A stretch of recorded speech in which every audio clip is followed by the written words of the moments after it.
பொதுவாகவே இங்கே எப்போதுமே வந்து ஒன்று ரொம்ப அதிகமாக சொல்கிறது, முஸ்லீம்ஸை பற்றி ரொம்ப அதிகமாக க்ளோரிஃபை பண்ணி அப்படி காமிக்க, இல்லைன்னா துப்பாக்கியை தூக்கி நடந்து ஓடிடணும். அதனால தான் நம்ம வந்து ரஞ்சித் சாராக இருக்கட்டும், மாரி செல்வராஜ் அண்ணனா இருக்கட்டும், அவங்களோட படத்தில் வந்து அதை நம்ம காட்டியாக வேண்டிய ஒரு அவசியம் இருக்குது. டைரக்டர் சாரை பொறுத்த வரைக்கும் வந்து என்னோட ஊரை பற்றி, என்னோட மக்களை பற்றி ஒரு பதிவாக நான் பண்ணியிருக்கோம். கண்டிப்பாக எனக்கு சின்சியராக இருக்கணுன்றப்பா அந்த மாதிரி பேசும்போது நிறைய விஷயங்கள் ஷேர் பண்ணியிருக்காரு. எல்லாமே டோட்டலாக கொலாப்ஸ் ஆயிடுச்சு. யாருக்காக நம்ம ஓடிட்டு இருக்கோமோ, யாருக்காக நம்ம எல்லாத்தையும் செய்கிறோமோ, அவங்களே நம்ம வந்து அவங்க கடைசி நேரத்தில் அவங்க கூட இல்லைங்கிற ஒரு ஃபீலிங் இருக்குல்ல, அது ரொம்ப. வானவில் டிவி நேயர்களுக்கு வணக்கம். Welcome to the show spotlight. நான் உங்கள் சதீஷ். இன்னைக்கு நம்மளோட நிகழ்ச்சியில் ஹபிபி படத்தோடைய கதாநாயகன் ஹீஷா தான் இருக்காங்க. வாங்க பார்க்கலாம்.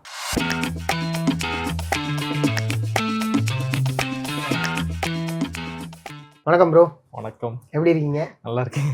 நைஸ். ஓகே, இந்த படம் ஃபஸ்ட்டே நம்ம சில விஷயங்களை பேசணும். பட் என்னன்னா, எல்லாரும் சொன்ன ஒரு வார்த்தை இருக்குல்ல, ரிவ்யூ நீங்கள் பார்த்துருப்பீங்க, அஃப்கோர்ஸ் ரிவ்யூஸ் பார்த்துருப்பீங்க. அப்போ வந்து எல்லாரும் என்ன சொன்னாங்கன்னா, யாராவது இது வந்து முஸ்லீம்ஸ்க்கான படம் மட்டும் சொன்னால் குட்டி அவனை அமுச்சு விடுங்க, இது எல்லாரும் போய் பார்க்கக்கூடிய படம்.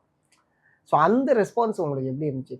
ஃபஸ்ட்டு ஸ்டார்டிங்கில் ட்ரெய்லர் வந்து பார்த்துட்டு நிறைய பேர் சொன்னது, அந்த அந்த ரிவ்யூ மீமாக ஒரு அப்ரோச் பண்ணுவாங்கல்ல இன்ஸ்டாகிராமில், அது பேசுகிறது, அதை பற்றி போடுறது, ட்ரெய்லர் பார்த்துட்டே வந்து அந்த ஒரு இஸ்லாமிய ஒரு படங்கிறது தான் மேக்ஸிமம் 100% அவங்க வந்து இதுதான் அப்படின்ற மாதிரி வற்புறுத்தி சொல்கிற மாதிரி சொல்லிட்டு இருந்தாங்க. படம் ஃபர்ஸ்ட் டே ஃப்ரைடே பார்த்துட்டு சாட்டர்டேவே எங்களுக்கு வந்து அந்த பப்ளிக் க்ரௌடு, அதாவது என்னென்னா காமனான ஆடியன்ஸ் இருக்காங்கல்ல, மற்ற மதத்தினரும் வந்து உள்ளே வர ஆரம்பிச்சிட்டாங்க. பார்த்துட்டு என்ன சொல்கிறாங்கன்னா, இதில் அப்படி ஒன்றும் இல்லையே, இவங்க சொன்ன அளவு, இவங்க பில்டப் பண்ண அளவுக்குலாம் எதுவுமே இல்லையே, என்ன நார்மலாக நம்ம ஊரில் இருக்கிற மாதிரி இருக்குது, ஏன்னா அவங்க கொஞ்சம் இந்த ஃபங்க்ஷன்ஸ் மட்டும் கொஞ்சம் அப்படி இப்படி மாற்றி பண்ணுறாங்க. ஆமாம், அது அவங்களோட ஸ்டைலு, எல்லாருக்கும் ஒவ்வொரு ஸ்டைல். ஆமாம், ஒரு அதாவது ஒரு ரிசர்ச்சில் ஒன்று என்ன சொல்கிறாங்கன்னா, ஒரு 10 கிலோமீட்டருக்கு ஒரு தடவையும் நிறைய விஷயங்கள் சேஞ்ச் ஆகும். ஸோ அப்படி இது ஒரு இவங்களோட ஸ்டைல். இது ஒரு பிரியாணி மாதிரி தான், எல்லா ஊருக்கும் ஒவ்வொரு ஸ்டைலில் ஒரு பிரியாணி இருக்கு, அந்த மாதிரி இது நம்ம ஊர் பிரியாணி, இது அவ்வளோதான். Nice nice nice. அண்ட் இன்னொரு விஷயம் இருக்குது, ரொம்ப அழகான ஒரு விஷயம் என்னென்னா, சீனாவே ஒரு இங்கே ஃபாரினுக்கு வேலைக்கு போகிறோம்ல, சம்பாதிக்கலாம், உண்மையாக சொல்ல போனால் சம்பாதிக்கலாம். அந்த வீடு வந்து வெளிலேருந்து பார்க்கும்போது ரொம்ப அழகாக இருக்கும், ப்ரிவிலேஜாக இருக்கும். ஆனால் அங்கே வேலை பார்க்குறவனுடைய கஷ்டம் இருக்குல்ல, அது நிறைய இடத்துல சொல்லியிருப்பாங்க. உதாரணத்துக்கு பாண்டி படத்தில் தான் வந்து சொல்லியிருப்பாங்க, அதோடைய வெர்ஷன் வேறு மாதிரி இருக்கும். பட் இந்த படத்தில் அப்பா இறந்துட்டான்னு சொல்லும்போது அந்த வீடியோ காலில் எமோட் ஆகிறது இருக்குல்ல, எனக்கு ஓவராலாக அந்த ஒரு சீன் இருக்குல்ல, அதை கொஞ்சம் டீகோட் பண்ணலாம். ஐ மீன் அதை பற்றி எனக்கு பேசுகிறேன். அதான் என்னென்னா, ஒரு எல்லாமே நார்மலாக இருக்கிற மாதிரி தான் இருக்கும். நம்ம லைஃப்பில் வந்து எல்லாமே நார்மலாக இருக்கிற மாதிரி தான் இருக்கும். நம்ம எக்ஸ்பெக்ட் பண்ணியிருக்கவே மாட்டோம், இவங்க வந்து நம்ம நினைக்க கூட மாட்டோம், அந்த தாட்டே நமக்கு வராது, இவங்க இல்லாமல் போயிட்டாங்கிற ஒரு தாட்டே நமக்கு வராது. பட் அந்த மாதிரி ஒரு தாட்டோ அந்த மாதிரி விஷயங்களோ ரியாலிட்டியில் கண்டிப்பாக எல்லாருக்கும் வரும்.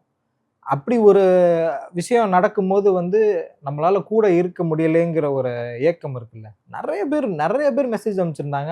அந்த விஷயத்தை ஸ்பெசிஃபிக்காக அந்த வீடியோ காலில் அவர் அங்கேருந்து பேசுகிறாருல, அந்த விஷயத்த வந்து நான் வந்து என் லைஃபே தொலைச்சிட்டேன், எல்லாமே டோட்டலாக கொலாப்ஸ் ஆயிடுச்சு. யாருக்காக நம்ம ஓடிட்டு இருக்கோமோ, யாருக்காக நம்ம எல்லாத்தையும் செய்கிறோமோ, அவங்களே நம்ம வந்து அவங்க கடைசி நேரத்தில் அவங்க கூட இல்லைங்கிற ஒரு ஃபீலிங் இருக்குல்ல, அது ரொம்ப, அதுதான் ரொம்ப முக்கியமான ஒரு விஷயமா நான் பார்க்குறேன்.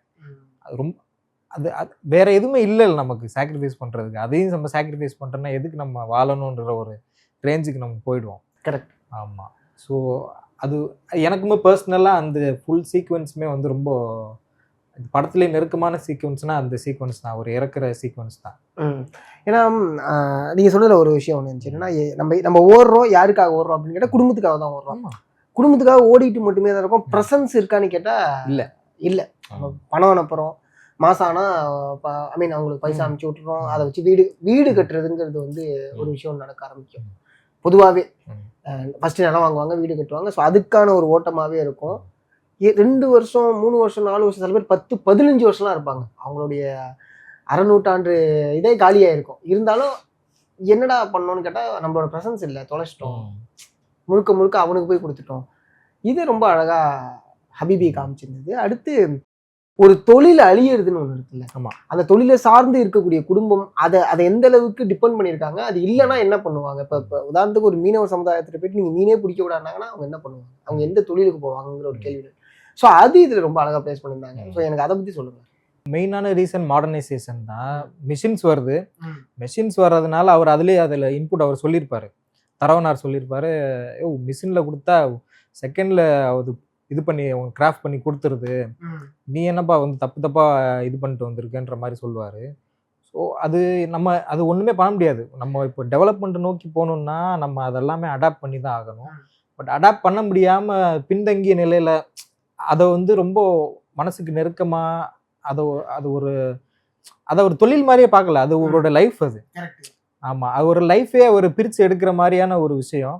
பட் இன்னைக்கு வந்து கைத்தறி பொருட்களுக்கு வந்து அந்த வேல்யூ அவங்க மறுபடியும் அந்த இது சொல்கிறாங்க. நிறைய இடங்கள் அது இதாகுது. பட் அந்த அந்த அந்த டிராஸ்டிக்காக அந்த சேஞ்ச் வரும்போது நிறைய பேர் அடி ஆகிட்டாங்க. நிறைய வீடுகளில் நிறைய இடங்கள்ல அந்த அந்த சிஸ்டம், அந்த தறி நெய்கிற சிஸ்டமே டெமாலிஷ் பண்ணப்பட்டுச்சு. ஸோ அது நல்லா கேரி பண்ணி காமிச்சிருந்தாங்க. என்னன்னா அங்கே ஃபர்ஸ்ட் அங்கே ஆர்ட் டிபார்ட்மெண்ட் தான் ரொம்ப மெனக்கெட்டு வேலை பார்த்தது. அந்த தறியெல்லாம் பார்த்தா அங்கே எங்களுக்கு கிடைக்கல, எதுவுமே கிடைக்கல. அப்புறம் பழைய ஆட்கள் முன்னாடி பண்ணிட்டு இருந்தவங்க யூசுப் பாய் மாதிரி இருக்கிறவங்ககிட்ட தேடி போய் பிடிச்சி அவங்க பழசு வச்சிருந்ததை அந்த சிஸ்டம் இப்படி வேலை செய்யுங்கிற மாதிரி எல்லாமே எடுத்து அவங்களா ரெடி பண்ணி அப்புறம் ஆள் வச்சு மொத்தமாக அதை செட் பண்ணுறதுக்கே ரொம்ப டைம் எடுத்துச்சு. ஓகே. ஏன்னா இப்போ அந்த தறி அப்படிங்கிறது இருக்குல்ல, இப்போ தறியால் நெய்யப்படுறது, மிஷினால் நெய்யப்படுறது, ரெண்டுத்தையும் பார்க்க போனால் இந்த கைத்தறியால் நெய்யப்படுறதுக்கு வந்து கொஞ்சம் லைஃப் அதிகமாக வரும் அப்படிங்கிறது வந்து இட்ஸ் ப்ரூவன். அதை நம்ம பார்க்கவும் முடிஞ்சிச்சுன்னு வச்சுங்களேன். ஸோ அது கொஞ்சம் எக்ஸ்பென்சிவும் கூட, ஏன்னா அவங்க கைத்தறியில் பண்ணுறது. ஸோ அதான் சொல்கிறேன், இந்த ஆர்கானிக் அப்படிங்கிற ஒரு விஷயத்தை இப்போ ட்ரெண்டாக கேட்டாங்கல்ல. ஆக்சுவலி சொல்ல போனால் முன்னாடி அப்படி தான் இருந்துச்சு.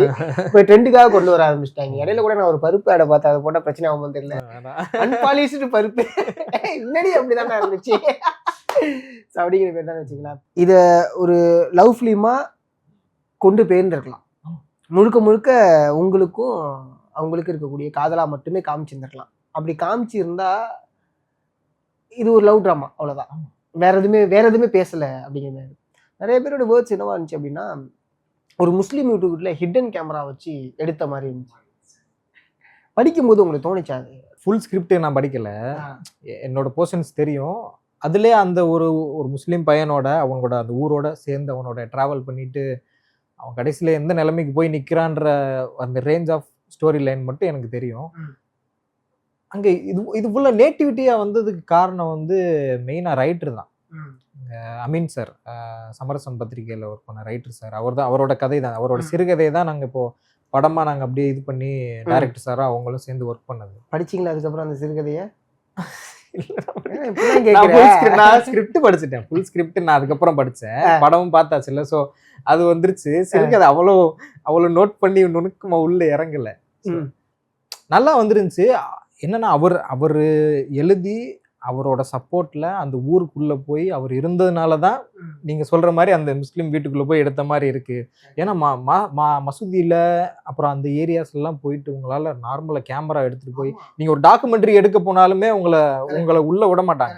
கொஞ்சம் நிறைய பர்சனல் ஸ்பேஸ் அவங்க எதிர்பார்ப்பாங்க. பட் அவர் இருந்தனால நிறைய இடங்களுக்கு ஆக்சஸ் கிடைச்சது. வீடுமே வந்து அவங்க ஊருக்குள்ள எங்களுக்கு தனியா கொடுத்து இது பண்ணிட்டாங்க. நிறைய இடங்கள்ல ஃப்ரீயாகவே பண்ணி நிறைய இடங்களை கொடுத்துருந்தாங்க.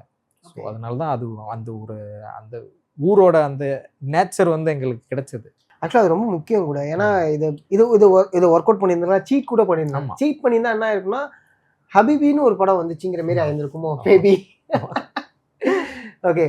ஸோ அதான் நான் சொன்ன மாதிரி இந்த நேட்டிவிட்டி அதை தாண்டி இந்த கல்ச்சர் பேஸ் பண்ணி ஒரு விஷயத்த சொல்லும்போது, பொதுவாகவே இங்கே எப்போதுமே வந்து ஒன்று ரொம்ப அதிகமாக சொல்கிறது உண்டு.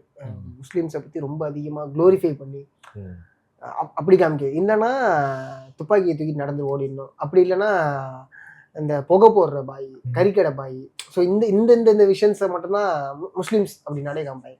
எப்படி இருக்கும் இங்கே, எங்கள் வீட்டில் எப்படி சமைக்கிறாங்க, எங்கள் வீட்டில் எப்படி காலம்பரம் நடந்துக்குது, எங்கள் வீட்டில் கல்யாணம்னா எப்படி நடக்கும், எங்கள் வீட்டில் சுண்ணத்து கல்யாணம் எப்படி நடக்கும். ஸோ இந்த ஒரு விஷயம் நான் காமிக்கிறது ரொம்ப தெளிவாக இருந்துச்சு. டைரக்டர்கிட்ட உங்களுடைய வேர்ட்ஸாக என்ன இருந்துச்சு ஓவரால் படம் பார்த்ததுக்கப்புறம்? இல்லை எனக்கு ஆக்சுவலாக நான் நடிச்சிருந்ததுனால எனக்கு அந்த நான் என்ன மட்டும் தான் ஃபோக்கஸ் பண்ணி பார்த்துட்டு இருந்தேன். பட் 1வது எங்க 2வது மாளவிகா மோகன் ஆமா. மாளவிகா மோகன் இல்ல. சோ அததான் மெயினா பார்த்துட்டு இந்த இருந்தேன். மாளவிகா மனோஜியா இல்ல எல்லாரையும் படத்துல வர்றவங்க எல்லாரையும் பாக்குறதா என்ன பண்ணிருக்காங்க அதை பாக்குறதா. அப்பா 2வது அப்பா மறந்துட்டீங்க. அப்பா இருக்காரு. அப்பா மறக்க மாட்டேன். சாரி சார், மன்னிச்சுக்கோங்க சார். ஓகே படம் 2வது 3வது தடவை பார்க்கும்போது வந்து ஃபுல் அண்ட் ஃபுல் அதாவது புதுசா நம்ம வந்து ஒவ்வொரு விஷயத்தையும் நோட் பண்ற மாதிரி இருக்கும். நம்ம வீட்டுக்குள்ள நம்ம பார்க்கும்போது நீங்க சொல்ற மாதிரி அந்த வீட்டுக்குள்ளே போன மாதிரி இருக்குன்னு சொல்றீங்களா, பின்னாடி அந்த வைக்கிற ஒரு சின்ன ஒரு ரைட்டிங்ஸா இருக்கட்டும், அந்த வீடுல இருக்கிற அந்த பொருட்களா இருக்கும், சேர் முதற்கொண்டு வந்து அந்த பீரியடுக்கு என்ன இருக்கோ அந்த ரேஞ்சுக்கு அவங்க வந்து ஃபுல் அண்ட் ஃபுல் அவங்க இறங்கி வேலை இன்னுமே செஞ்சிருக்காங்க. பாதி முஸ்லிம்ஸ் வீட்ல வந்து அப்படியே தான் இருக்கும் ஆமா, தெரியுமா? அது மெயின்டைன் பண்றாங்க அப்படி. கரெக்ட். ஏன்னா சி இது ஸ்டீரியோடைப்கான கேள்வி கிடையாது. நீங்க பொதுவாவே ஒரு வீட்டுக்குள்ள போனா இது முஸ்லீம் வீடுன்னு கண்டுபிடிச்சிடலாம். வாடகை வீட்டுக்குள்ள நம்ம போறதா இருந்தாலுமே, ஏன்னா அங்க செட் பண்ணி வச்சது அவங்களுடைய மேபி எல்லா வீடு இருக்கு அது அது அவங்களுடைய ஸ்டைலா பேட்டர்னா தெரியல, பட் அப்படிதான் அவங்க மெயின்டைன் பண்றாங்க ஃபுல் அண்ட் ஃபுல். ஸோ அது வந்து ரொம்ப ஜென்யூனா இருந்துச்சு இந்த படத்துல. அது லைட்டா பிசு தட்டினா கூட ஏய் என்னடா அபார்ட்மெண்ட் வச்சு படம் எடுக்கிறீங்க ஆர்டிஃபிஷியலா இருந்திருக்கும். Please continue. நான் அதுதான் அதுக்கு மேக்ஸிமம் டைரக்டர் சாரும் ஆர்ட் டிபார்ட்மெண்ட்டும் சேர்ந்து நல்லா ஒர்க் பண்ணியிருந்தாங்க. நிறைய அங்க முன்னாடி போயிருவாங்க அவங்க, ஒரு மாசம் அங்க இருப்பாங்க. ஒரு மாசம் இருந்துட்டு எல்லாமே ரெடி பண்ணிட்டு அதுக்கு ஒரு குடவுன் எடுத்து தனியா செட் பண்ணிட்டு எல்லாமே எடுத்து தனித்தனியா பண்ணதுனால தான் அந்த இன்புட் வந்துச்சு. இன்னொன்று என்னன்னா, டைரக்டர் சாரை பொறுத்த வரைக்கும் வந்து அவர் முஸ்லீம் தான் அவர். ஸோ அது ஊருமே வந்து அவரோட கடையநல்லூருக்கு பக்கத்து ஊர் தான் அவரோட ஊர். ஸோ அது முன்னாடி இருந்தே என்கிட்ட சொல்லுவார், இந்த மாதிரி என்னோட ஊரை பற்றி என்னோட மக்களை பற்றி ஒரு பதிவாக நான் பண்ணியிருக்கோம், கண்டிப்பாக நீ சின்சியராக இருக்கணுன்றப்பா அந்த மாதிரி பேசும்போது நிறைய விஷயங்கள் ஷேர் பண்ணியிருக்காரு. எப்போதுமே ஒரு படத்துல முஸ்லீம்ஸை பத்தி பேசும்போது ஏதோ ஒரு வகையில ஏதோ ஒரு விஷயத்த வந்து வெளில சொல்லுவாங்க. ஏன்னா நம்மள திட்டத்துக்கு 4 பேர் இருக்காங்களே அப்படின்னு நினைக்கும் போது ஏதாவது ஒரு 2 படம் வந்து நம்மளை ஆறுதல் படுத்தும். அது ஒரு சந்தோஷம். இது எப்படி இருக்கு அப்படின்னா, இந்த மைனாரிட்டி பாலிடிக்ஸ்னு ஒன்று இருக்குல்ல, ஆக்சுவலி பாலிடிக்ஸுக்கு அது வேணும். ஆனா நீங்க நினைக்கிற மாதிரி நாங்க உங்களை பார்த்துக்க மாட்டோம், பட் நீங்க எனக்கு வேணும்.